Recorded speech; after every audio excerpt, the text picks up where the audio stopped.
Louvado seja nosso Senhor Jesus Cristo. Para sempre seja louvado. Queridos jovens, queridos vocacionados, queridos irmãos e irmãs, nós estamos celebrando o 27º domingo do tempo comum. E nós, neste primeiro domingo de outubro, já celebramos esse mês que a igreja nos convida à missão. Quero iniciar esta homilia recordando as palavras do Papa Francisco.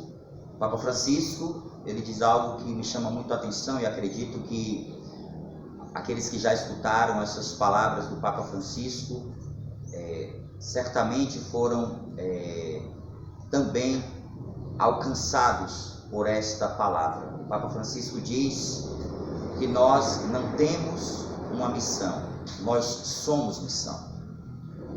E é belo a gente escutar esta definição. Talvez a gente um dia tenha falado, eu tenho uma missão, eu tenho algo a realizar. É verdade, todos nós fomos criados por Deus para realizar um propósito. Nenhum de nós foi criado avocacionado, a gente poderia assim dizer. Está tendo um retiro vocacional e é muito importante que todos nós nos perguntemos sobre a nossa vocação. Todos nós precisamos nos perguntar: Deus me criou para qual propósito?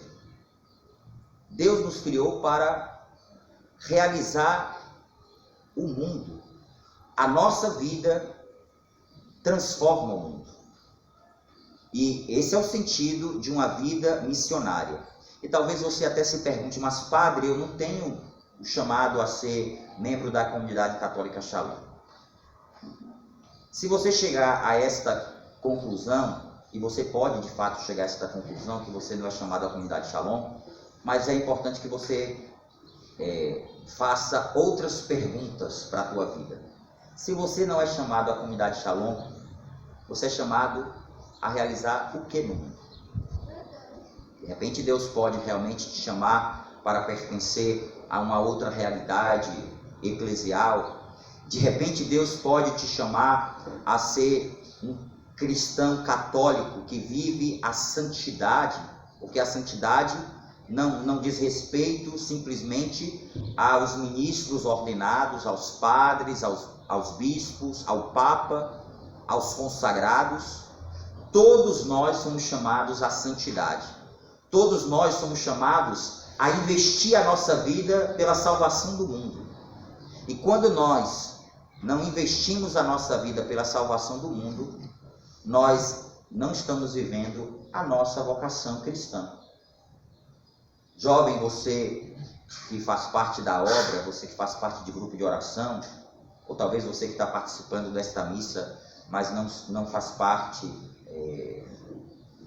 das atividades aqui do Centro de Evangelização, faz parte de uma paróquia, de um movimento da igreja, não importa qual é o local aonde, como normalmente não se diz tanto na igreja católica, se fala tanto nas igrejas protestantes, não importa o local onde você congrega, né? Não importa onde você congrega, mas o importante é que você realmente compreenda que você precisa, dentro desse lugar, ser alguém que oferta a vida. Os jovens, eles devem assumir um protagonismo concreto no serviço da igreja. O jovem tem que assumir o protagonismo da oferta de vida. E esse é o desejo da igreja, de jovens que se comprometem, jovens que vivem uma vida ofertada a Deus. Às vezes a gente pode ser consumido por coisas muito lícitas, que são importantes para a nossa vida. O trabalho é algo lícito, mas muitas vezes o trabalho pode se tornar um ídolo na nossa vida. Muitas vezes o estudo pode se tornar um ídolo na nossa vida. E aqui eu poderia citar tantas outras coisas que podem ocupar o centro do nosso coração. E quando alguma coisa ocupa o centro do nosso coração, nós estamos prestando a esta realidade, um culto que não é devido. O culto de adoração só pode ser prestado a Deus. Portanto, todas as outras coisas que existem precisam ter o seu lugar na nossa vida, mas nunca ocupar o centro das nossas vidas. Eu estou me fazendo entender, sim ou não? Então, nós precisamos saber de modo concreto, nesse tempo que a igreja nos convida a refletirmos sobre a vida missionária, nós precisamos refletir sobre o nosso papel de cristãos. O nosso papel, qual é o meu lugar na igreja? Santa Teresinha, nós celebramos esses dias Santa Teresinha, e Santa Teresinha tinha dentro do coração dela o desejo de dar toda a vida dela para Deus. E quando ela olhava para a vida dos santos, quando ela olhava para a vida de tantos homens e mulheres que foram grandes heróis na fé, ela se via muito pequena diante da santidade daquelas pessoas, daqueles homens e mulheres.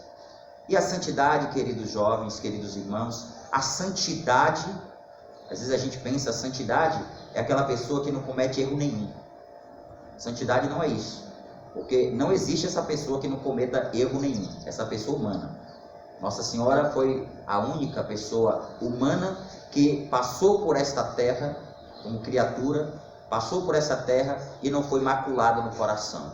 Mas todos nós vamos sempre estar nesse embate, sempre vamos estar lutando para viver a virtude e a santidade. A luta deve fazer parte da nossa vida. Então, Santa Teresinha, ela olhava para aqueles homens e mulheres virtuosos, também pecadores, mas que foram alcançados pela graça, virtuosos, e essas pessoas com a vida tão virtuosa, santidade, era um modelo tão alto para ela, que ela não se via capaz de uma vida de santidade como a vida daqueles homens e mulheres, dos grandes santos. Mas ela descobriu o seu lugar na igreja, e ela descobriu uma coisa muito importante, e é o que todos nós precisamos descobrir todos os dias da nossa vida. Santa Teresinha percebeu que ela poderia fazer do ordinário algo extraordinário.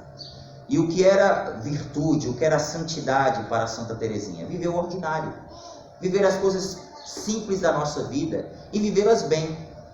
O que Deus pede de nós é vivermos bem todas as coisas, é aproveitarmos bem cada coisa. Aqui me recordo também de Francisco de Assis, que iremos celebrar amanhã. Francisco um dia saiu com um outro franciscano. Existia no coração desse franciscano o desejo de evangelizar, o desejo de falar de Deus. E São Francisco saiu com esse irmão franciscano e deu uma volta pelo quarteirão, passou no meio das pessoas, e esse irmão estava esperando que Francisco ia falar alguma coisa, se pronunciar, fazer uma pregação, enfim.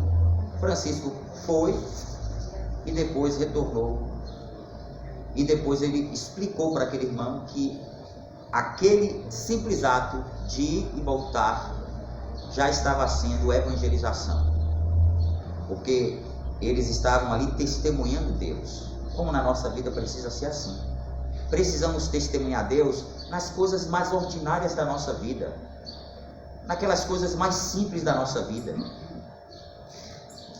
Precisamos viver a santidade no nosso namoro, precisamos viver a santidade nos nossos relacionamentos, precisamos viver a santidade na fidelidade à oração, precisamos viver a fidelidade naquilo que Deus pede de nós no dia a dia, sermos exemplos de alunos na nossa faculdade, no nosso colégio, enfim, cada pequena coisa que nós fazemos, quando fazemos por amor, tem um sentido de redenção para a nossa vida. Por isso, queridos irmãos, precisamos viver bem esse tempo nesse mês, melhor dizendo, missionário, um mês tão especial, porque Deus quer encontrar em você frutos. Na primeira leitura de hoje nós encontramos, o relato fala de uma parábola, um texto, muito interessante esse texto. No final do texto, o autor bíblico, o profeta Isaías, diz o seguinte: pois agora vou mostrar-vos o que farei com a minha vinha. Vou desmanchar a cerca e ela será devastada. Vou derrubar o muro e ela será pisoteada. Vou deixá-la inculta e selvagem. Ela não será podada nem lavrada. Espinhos e sarças tomarão conta dela. Não deixarei as nuvens derramar água sobre ela. Pois bem, a vinha do Senhor dos Exércitos é a casa de Israel, e o povo de Judá sua dileta plantação. Eu esperava deles frutos de justiça, e eis a injustiça. Esperava obras de bondade, e eis a iniquidade. Então Deus quer encontrar em nós frutos. Deus quer encontrar em nós frutos. Frutos de santidade. O que se espera da nossa vida é a santidade. E a santidade, não por um ato de presunção da nossa parte, como nós falamos na comunidade. A santidade não pode ser uma presunção. A santidade é fruto da graça de Deus que age em nós. Por isso, quanto mais eu me abro à graça de Deus, mais a graça de Deus transforma a minha vida. Quanto mais eu deixo Deus agir no meu coração, mais Deus me santifica. Deus quer que você seja santo. Quando alguém disser para você, você fica querendo mostrar que você é santo, você fica muitas vezes falando que quer ser santo. Você diz: eu quero ser santo mesmo, eu quero ser santo. Eu quero ser santo porque eu fui criado para isso. E você também tem que querer, porque se você não for santo, você não entra no céu. Vocês sabem disso. Vocês sabem que no céu só entram os santos. Vocês sabem disso? Se desesperaram porque eu falei isso agora? Foi? Não se desesperem não. Mas é a verdade. E é por isso que existe o purgatório. Só entra no céu os santos. O purgatório é justamente esse estado que a alma é purificada para entrar no céu. Por isso que existe o purgatório. Então, a santidade é uma exigência da vida cristã. Agora, é importante a gente entender o que é santidade, porque a gente às vezes acha que santidade é, na verdade, aquela pessoa que não comete erro nenhum. E isso não é santidade. E a gente não pode também achar que santidade é postura, comportamento. Isso não é santidade. Santidade é uma vida toda a serviço de Deus.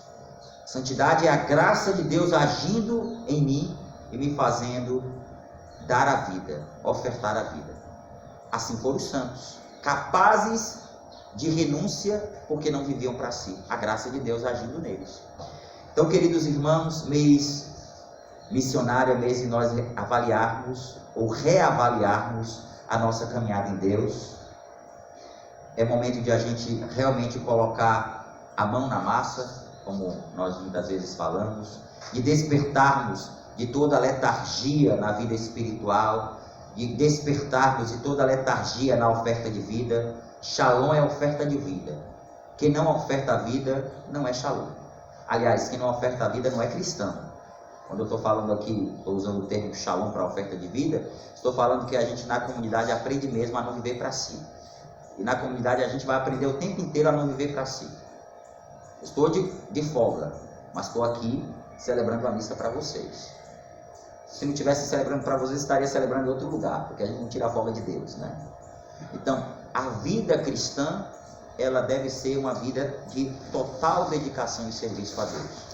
Vamos pedir essa graça para a nossa vida, para a nossa caminhada espiritual, para que sejamos mais santos. Eu convido vocês a ficarem em pé e nós vamos fazer um momento de oração. O Ministério de Música poderia cantar qualquer música ao Espírito Santo que vier no coração de vocês. Nós vamos cantar. Eu convido vocês agora a fecharem os olhos e nós vamos pedir ao Senhor que Ele venha em socorro a nossa debilidade, a nossa fraqueza. O Senhor conhece o nosso coração.